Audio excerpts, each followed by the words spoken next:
तो आप लोगों ने देखा होगा कि बिहार दरोगा 2025 के लिए जो 1799 पोस्ट के लिए जो आपका 18 जनवरी को एग्ज़ाम हुआ उसमें किस तरीके के प्रश्न पूछे गए। दोस्तों प्रश्न आप लोगों ने देखा कि यूपीएससी लेवल बीपीएससी लेवल के प्रश्न दरोगा के एग्ज़ाम में पूछे गए हैं। दोस्तों मैं इसलिए आपको हमेशा कहता हूँ कि आप हमेशा कॉन्सेप्चुअली पढ़ा कीजिए। आप वन लाइनर अगर पढ़ेंगे तो आप कोई भी एग्ज़ाम जो है वो नहीं निकाल पाएंगे। और जिनका एग्ज़ाम 21 जनवरी को है उनके लिए खास करके ये वीडियो है, तो उनको मैं ये बताना चाह रहा हूँ कि आपका जो है क्वेश्चन कहाँ से आ रहा है और कितना क्वेश्चन आ रहा है। दोस्तों जैसा कि आप सभी को पता होगा कि 20 क्वेश्चंस आपके करंट अफेयर के आ रहे हैं और वो भी 2025 और 2024 दोनों के आ रहे हैं। तो 2025 और 2024 का आप करंट अफेयर पूरा देख लीजिएगा।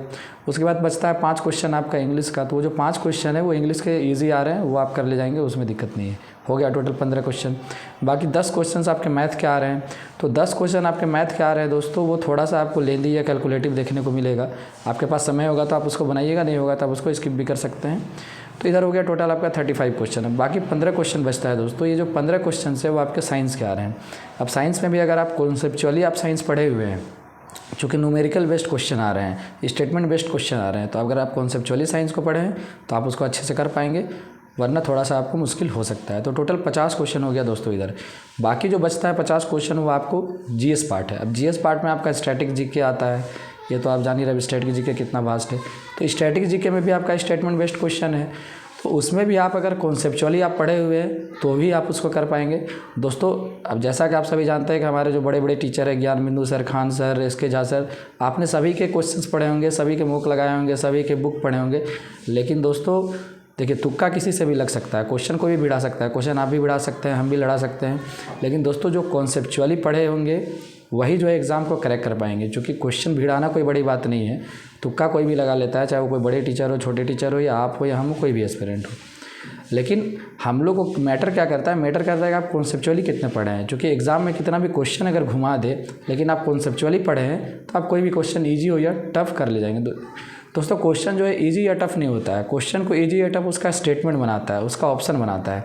अगर आपका एक आसान सा सवाल है, उसमें अगर स्टेटमेंट आपको घुमा फिरा के स्टेटमेंट बेस्ट दे दिया उसका आंसर, तो आपको उसमें कन्फ्यूज़न क्रिएट हो जाएगा।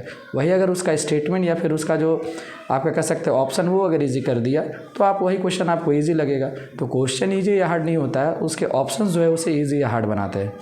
तो दोस्तों और मैं अपने चैनल में आने वाले जितने भी आगामी बिहार की परीक्षा हैं उसमें किस तरीके से आपको कॉन्सेप्चुअली पढ़ना है वो मैं आने वाला वीडियो में आपको बताने वाला हूँ। आज ही जो उसका वीडियो आएगा, तो आप मेरे चैनल पे बने रहिएगा, चैनल को सब्सक्राइब कीजिएगा और बेल आइकन को जरूर हिट कीजिएगा ताकि आपको उसका नोटिफिकेशन मिले। तो आप जितना भी चाहें, आप CGL 4 का एग्ज़ाम हो गया, BSSC इंटर लेवल का एग्ज़ाम हो गया, या BPSC का आपका EDO का एग्ज़ाम हो गया, तो ये जितने एग्ज़ाम है उसमें किस तरीके से आपको कॉन्सेप्चुअली पढ़ना है, कितना पढ़ना है, कहाँ से पढ़ना है और कैसे पढ़ना है, और मैं कैसे पढ़ रहा हूँ, कहाँ से पढ़ रहा हूँ, वो मैं आज आपको यहाँ पे इस चैनल पे बतलाने वाला हूँ। तो आप लोग चैनल पे बने रहिएगा, चैनल को सब्सक्राइब कर दीजिएगा। और दोस्तों एज ए स्टूडेंट हमारा काम है कि क्या करना, कॉन्सेप्चुअली पढ़ना। बाकी बड़े बड़े जितने भी टीचर्स हैं सबका तो देखिए, सबका अपना मार्केटिंग है, सबका बिजनेस है, और वो चल रहा है, वो चलते रहेगा, वो लोग करेंगे। लेकिन एज ए स्टूडेंट हमारा काम है कि हमको जो है कॉन्सेप्चुअली ही पढ़ना पड़ेगा दोस्तों, और कोई ऑप्शन नहीं है। चाहे आप कोई भी कमीशन ले लीजिए, UPSC BPSC या भारत का कितना भी कमीशन, कोई भी क्वेश्चन पूछते हैं तो देखिए क्वेश्चन तो सब एक ही रहता है दोस्तों, बस पूछने का तरीका थोड़ा सा अलग अलग होता है। तो हमको कॉन्सेप्चुअली पढ़ना होगा, इसका कोई उपाय नहीं, वन लाइनर से काम नहीं चलेगा। तो चैनल को सब्सक्राइब कर दीजिएगा। आज वीडियो आएगा, वीडियो आप लोग ज़रूर देखिएगा। और हाँ दोस्तों, हमारा एक प्लेलिस्ट भी बना हुआ है, एक सामान्य ज्ञान जीके का, आपका स्टैटिक जीके का, वो भी आप देखिएगा, आपको क्रोनोलॉजिकल ऑर्डर में देखने को मिलेगा, तो उसको भी आप वहाँ से पढ़ सकते हैं। तो उससे क्या होगा कि आपका जो है अगर कॉन्सेप्ट क्लियर है तो आप वो लाइनर वहाँ से रिवाइज़ कर सकते हैं। तो उसका प्लेलिस्ट बना हुआ है, उसको चैनल में जा करके ज़रूर देखिएगा। Thank you.